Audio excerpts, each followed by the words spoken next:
Komisioni i Ligjeve fatkeqësisht rrëzoi propozimin që kanë bërë për ndryshimin e kodit penal për mbrojtjen e gazetarëve. Propozimi ishte shumë i thjeshtë. Gazetarët sigurojnë një të mirë publike, që është informacioni. Gazetarët japin informacion i cili duhet jetë i pavarur. Për këtë arsye ato nuk ka as pse të fyhen, as pse të sulmohen, as pse të paditen për shpifje. Ka pasur të paktën 45 padi për shpifje ndaj gazetarëve vetëm vitin e shkuar. Gazetarët sot fatkeqësisht janë një nga grupet më të sulmuara dhe propozimet në kodin penal ishte pikërisht për këtë, për të mbrojtur gazetarët në punën e tyre, por nga ana tjetër edhe për të respektuar të drejtën e lirisë së fjalës. Kjo liri e fjalës duhet ekzistojë për të gjithë individët. Fatkeqësisht qeveria shqiptare e hodhi poshtë atë. Hodhi poshtë jo vetëm një parim bazë kushtetues, por njëkohësisht dhe një parim i cili lidhet me Kartën Europiane të drejtave të njerëzit.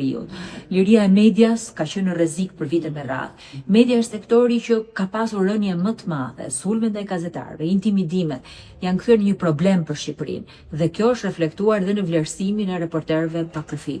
Për këtë arsye është shumë e nevojshme deri në moment fundit të luftojmë që këto propozime në kodin penal të miratohen, jo vetëm për procesin e integrimit, por të miratohen si një detyrim bazë kushtetuese të drejtave të njerëzit.